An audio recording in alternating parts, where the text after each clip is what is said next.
ಉಪಮುಖ್ಯಮಂತ್ರಿಗಳು ಕೂಡ ಬರ್ತಾರೆ ಅಂತಕ್ಕಂಥ ಮಾಹಿತಿ ಇದೆ. ಹುಟ್ಟೂರು ಸೋಮನಹಳ್ಳಿಯಲ್ಲಿ ನಡೆಯುವಂತಹ SMK ಅವರ ಅಂತ್ಯ ಸಂಸ್ಕಾರ ಅಂತ್ಯಕ್ರಿಯೆಗೆ ಜಿಲ್ಲಾಡಳಿತ ಸಕಲ ಸಿದ್ಧತೆಯನ್ನು ಕೂಡ ಈಗಾಗಲೇ ಮಾಡಿಕೊಂಡಿದೆ. ಕಾಫಿ ಡೇ ಆವರಣದಲ್ಲಿ ಅಂತಿಮ ದರ್ಶನಕ್ಕೆ ವ್ಯವಸ್ಥೆಯನ್ನು ಕೂಡ ಈಗಾಗಲೇ ಕಲ್ಪಿಸಲಾಗಿದೆ. ಜರ್ಮನ್ ಟೆಂಟನ್ನು ಅಳವಡಿಕೆ ಮಾಡಿದ್ದಾರೆ. ಸರತಿ ಸಾಲಿನಲ್ಲಿ ಅಂತಿಮ ದರ್ಶನಕ್ಕೆ ವ್ಯವಸ್ಥೆ ಆಗಿದೆ. ಮಧ್ಯಾಹ್ನ 3 ಗಂಟೆಯ ತನಕನೂ ಕೂಡ ಅಂತಿಮ ದರ್ಶನಕ್ಕೆ ವ್ಯವಸ್ಥೆಯನ್ನು ಮಾಡಿದ್ದಾರೆ. ಅಂತ್ಯ ಸಂಸ್ಕಾರ ಆ ನಂತರ ಆರಂಭ ಆಗುತ್ತೆ. ಯಾಕೆಂದರೆ ತುಂಬು ಜೀವನವನ್ನು ನಡೆಸಿದಂಥವರು, ದೊಡ್ಡ ದೊಡ್ಡ ಹುದ್ದೆಗಳನ್ನು ಅಲಂಕರಿಸಿದಂಥವರು, ಪ್ರತಿಯೊಬ್ಬರಿಗೂ ಬೇಕಾದಂಥವರು, ಒಂದಲ್ಲ ಒಂದು ರೀತಿಯಲ್ಲಿ ಅವರ ಕಾರ್ಯಗಳನ್ನು ಫಲಗಳನ್ನು ಅನುಭವಿಸ್ತಾ ಇರತಕ್ಕಂಥ ಜನ ದರ್ಶನ ಪಡಿಬೇಕಲ್ಲ, ಅದಕ್ಕೋಸ್ಕರ. ಈ ಬಗ್ಗೆ ಮತ್ತಷ್ಟು ಮಾಹಿತಿ ನನ್ನ ಕೊಲೀಗ್ ರೋಹಿತ್ ಅವರಿಂದ ಪಡ್ಕೊಳ್ಳೋಣ. ರೋಹಿತ್, ಈಗ ಅಂತಿಮ ಹಂತದ ಸಿದ್ಧತೆಗಳು ಇನ್ನೂ ಕೂಡ ಆಗಬೇಕಾಗಿದೆಯಾ ಅಥವಾ ಎಲ್ಲವೂ ಕೂಡ ಮುಕ್ತಾಯ ಆಗಿದೆಯಾ? ಜಿಲ್ಲಾಡಳಿತ ತೆಗೆದುಕೊಂಡಿರ್ತಕ್ಕಂಥ ಇನಿಷಿಯೇಟ್ ಏನು?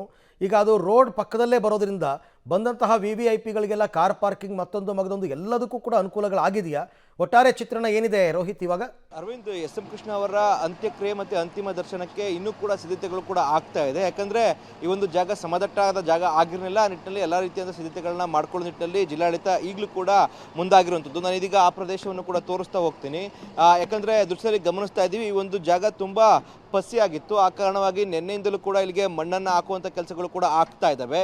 ಈಗಲೂ ಕೂಡ ಅದೇ ಕೆಲಸಗಳು ಕೂಡ ಆಗ್ತಾ ಇರುವಂಥದ್ದು. ಇನ್ನೊಂದು ಕಡೆ ಚಿತೆ ಈಗಾಗಲೇ ಸಿದ್ಧತೆ ಆಗಿರುವಂಥ ದೃಶ್ಯಾವಳಿಗಳು ಕೂಡ ಒಂದು ಕಡೆ ಗಮನಿಸಬಹುದಾಗಿರುವಂಥದ್ದು.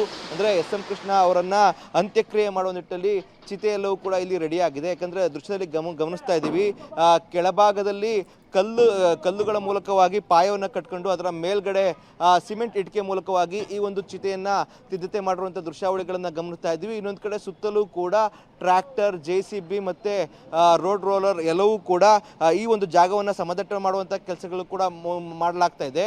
ಇನ್ನೊಂದು ಕಡೆ ಈಗಾಗಲೇ ಎಲ್ಲವೂ ಕೂಡ ಜರ್ಮನ್ ಟೆಂಟ್ ಹಾಕಿ ಎಲ್ಲ ವ್ಯವಸ್ಥೆಗಳು ಕೂಡ ಮಾಡಲಾಗಿದೆ. ದೃಶ್ಯದಲ್ಲಿ ತೋರಿಸ್ತಾ ಇದ್ದೀವಿ. ಎದುರುಗಡೆ ಕಾಣ್ತಾ ಇರುವಂಥ ಒಂದು ಏನು ಸ್ಟೇಜ್ ಇದೆ, ಆ ಒಂದು ವೇದಿಕೆಯಲ್ಲಿ ಏನು ಅವರ ಕುಟುಂಬಸ್ಥರು ಕೂರುವಂಥ ಜಾಗ. ಯಾಕಂದರೆ ಅಂತ್ಯಕ್ರಿಯೆ ನಡೆಯುವಂಥ ಸಂದರ್ಭದಲ್ಲಿ ಆ ಒಂದು ಅಂತ್ಯಕ್ರಿಯೆಯನ್ನು ನೋಡೋ ನಿಟ್ಟಿನಲ್ಲಿ ಆ ಒಂದು ಕುಟುಂಬಸ್ಥರು ಏನಿದ್ದಾರೆ, ಕುಟುಂಬಸ್ಥರು ನೋಡೋ ನಿಟ್ಟಿನಲ್ಲಿ ಆ ಒಂದು ಜಾಗವನ್ನು ಖಾಲಿ ಬಿಡಲಾಗಿದೆ. ಜೊತೆಗೆ ಅಲ್ಲಿ ಜರ್ಮನ್ ಟೆಂಟ್ ಹಾಕಿ ಮತ್ತು ಕುರ್ಚಿಗಳನ್ನು ಹಾಕಿ ಅಲ್ಲೂ ಕೂಡ ವ್ಯವಸ್ಥೆಯನ್ನು ಮಾಡಿರುವಂಥದ್ದು. ಮತ್ತೊಂದು ದೃಶ್ಯ ತೋರಿಸ್ತಾ ಹೋಗ್ತೀನಿ. ಇಲ್ಲಿ ಏನು ಈ ಒಂದು ದೃಶ್ಯದಲ್ಲಿ ತೋರಿಸ್ತೀವಿ, ಈ ಒಂದು ಜಾಗ VVIPಗಳಿಗಾಗಿ ಮೀಸಲಿಟ್ಟಿರುವಂಥ ಜಾಗ. SM ಕೃಷ್ಣ ಅವರ ಅಂತ್ಯಕ್ರಿಯೆ ಏನಾಗ್ತಾ ಇರ್ತದೆ ಅದನ್ನು ವೀಕ್ಷಣೆ ಮಾಡೋ ನಿಟ್ಟಿನಲ್ಲಿ ಈ ಒಂದು VVIP ಗ್ಯಾಲರಿಯನ್ನು ಇಲ್ಲಿ ಮಾಡಲಾಗಿರುವಂಥದ್ದು. ಇಲ್ಲಿ ಸಚಿವ ಸಂಪುಟದ ಸದಸ್ಯರು ಮತ್ತು CM ಸಿದ್ದರಾಮಯ್ಯವರು ಸೇರಿದಂತೆ ಇತರ ರಾಜಕೀಯ ಗಣ್ಯರು, ಜೊತೆಗೆ ಒಂದಷ್ಟು ಬೇರೆ ಬೇರೆ VIPಗಳು ಕೂಡ ಕೂರುವಂಥ ಜಾಗ ಇದಾಗಿರುವಂಥದ್ದು. ಜೊತೆಗೆ ಇನ್ನು ಮತ್ತೊಂದು ದೃಶ್ಯದಲ್ಲಿ ತೋರಿಸ್ತಾ ಹೋಗ್ತೀನಿ. ಅಲ್ಲಿ ಕಾಣ್ತಿರುವಂಥ ದೃಶ್ಯಾವಳಿಗಳನ್ನು ನೋಡ್ತಾ ಇದ್ದೀವಿ. ಏನು SM ಕೃಷ್ಣ ಅವರ ಅಂತಿಮ ಸಂಸ್ಕಾರದ ಮುನ್ನ ಏನು ಬೆಂಗಳೂರಿನಿಂದ ಅವರ ಪಾರ್ಥಿವ ಶರೀರ ಏನು ಬರುತ್ತೆ ಅಲ್ಲಿ ಇರಿಸಲಾಗುವಂಥದ್ದು.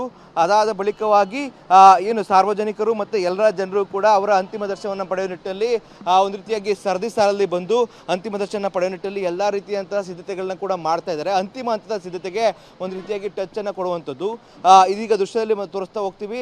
ಇಲ್ಲಿ ಏನು ರಾಜಕೀಯ ಮುಖಂಡರಾಗ್ಬೋದು, VVIPಗಳು ಎಲ್ಲರೂ ಕೂಡ ಕೂರುವಂಥ ಸ್ಥಳ ಇದಾಗಿರುವಂಥದ್ದು. ಅಲ್ಲಿಂದ ಏನು ಸ್ಥಳೀಯರು ಮತ್ತು ಸಾರ್ವಜನಿಕರೆಲ್ಲರೂ ಕೂಡ SM ಕೃಷ್ಣರವರ ಪಾರ್ಥಿವ ಶರೀರವನ್ನು ಅಂತಿಮ ನಮನವನ್ನು ಸಲ್ಲಿಸೋ ನಿಟ್ಟಲ್ಲಿ ಅವರು ಬಂದು ಸರದಿ ಸಾಲಲ್ಲಿ ಬಂದು ಏನು ಗಮನಿಸುವಂಥದ್ದು. ಒಟ್ಟಾರೆ ಹೇಳೋದಾದರೆ ಸದ್ಯ ಎಲ್ಲ ರೀತಿಯಂಥ ಸಿದ್ಧತೆಗಳನ್ನ ಕೂಡ ಜಿಲ್ಲಾಡಳಿತ ಮಾಡಿಕೊಂಡಿದೆ. ನಿನ್ನೆ DK ಶಿವಕುಮಾರ್ ಅವರ ಸ್ಥಳಕ್ಕೆ ಬಂದು ಇದೇ ರೀತಿಯಾಗಿ ವ್ಯವಸ್ಥೆಯನ್ನು ಮಾಡಬೇಕು ಅಂತ ಕೂಡ ನಿರ್ದೇಶನವನ್ನು ನೀಡಿದರು. ಅದೇ ಪ್ರಕಾರವಾಗಿ ಜಿಲ್ಲಾಡಳಿತ ಇದೀಗ ಕೆಲಸವನ್ನು ಮಾಡ್ತಾ ಇರುವಂಥದ್ದು. ಅರವಿಂದ್.